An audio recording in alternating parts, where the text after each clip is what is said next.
कुरान मजीद ने हजरत आदम अलैहिस्सलाम के इन दोनों बेटों का नाम जिक्र नहीं किया, सिर्फ आदम के दो बेटे कहकर मुजमल छोड़ दिया है। अलबत्ता तौरात में उनके नाम बयान किए गए हैं। कुछ रिवायतों में इन दोनों भाइयों में अपनी शादियों से मुताल्लिक जबरदस्त इख्तिलाफ का जिक्र किया गया है। इस मामले को खत्म करने के लिए हजरत आदम अलैहिस्सलाम ने यह फैसला फरमाया कि दोनों अपनी अपनी कुर्बानी अल्लाह के हुजूर में पेश करें। जिसकी कुर्बानी मंजूर हो जाए वही अपने इरादे के पूरा कर लेने का हकदार है। काबिल और हाबिल की नजर। जैसा कि तौरात से मालूम होता है, उस जमाने में कुर्बानी के कबूल होने का यह इल्हामी तरीका था कि नज्र व कुर्बानी की चीज किसी बुलंद जगह पर रख दी जाती और आसमान से आग जाहिर होकर उसको जला देती थी। इस कानून के मुताबिक हाबिल ने अपने रेवड़ में से एक बेहतरीन दुम्बा अल्लाह को नज्र किया और काबिल ने अपनी खेती के गल्ले में से रद्दी किस्म का गल्ला कुर्बानी के लिए पेश किया। दोनों की अच्छी और बुरी नीयतों का अंदाजा इसी अमल से हो गया। इसीलिए दस्तूर के मुताबिक आग ने आकर हाबिल की नज्र को जला दिया और इस तरह कुर्बानी कबूल होने का शर्फ उसके हिस्से में आया।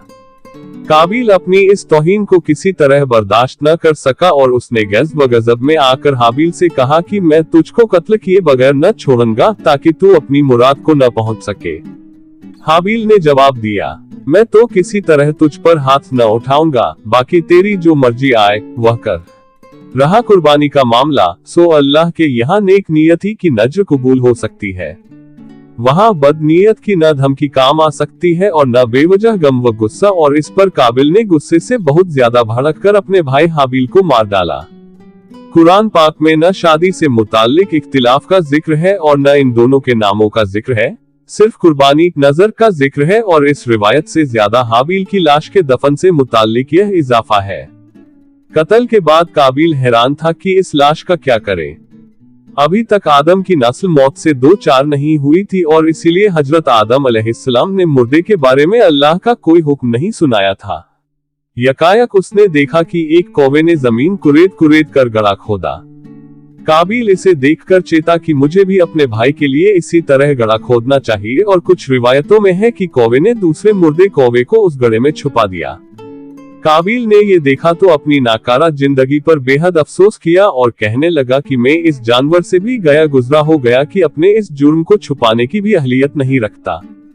शर्मिंदगी और अफसोस से सर झुका लिया और फिर उसी तरह अपने भाई की लाश को मिट्टी के हवाले कर दिया।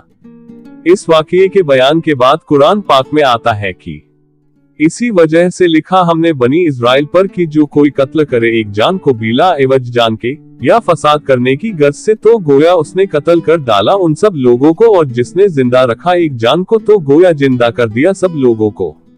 इमाम अहमद ने अपनी मुस्नद में हजरत अब्दुल्ला बिन मसूद से एक रिवायत की है।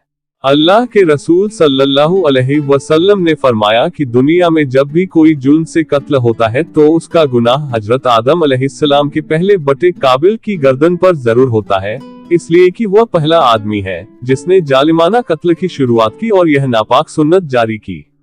इबारत की जगह सूर माइदा की जिक्र की गई आयत और ऊपर लिखी हदीस हम पर यह हकीकत जाहिर करती है कि इंसान को अपनी जिंदगी में हरगिज किसी गुनाह की इजाद नहीं करनी चाहिए, क्योंकि कायनात में जो आदमी भी आगे इस बिदत नए काम का इक़दाम करेगा तो बिदत की बुनियाद रखने वाला भी बराबर उस गुनाह का हिस्सेदार बनता रहेगा और ईजाद करने वाला होने की वजह से हमेशा वाली जिल्लत और घाटे का हकदार ठहरेगा।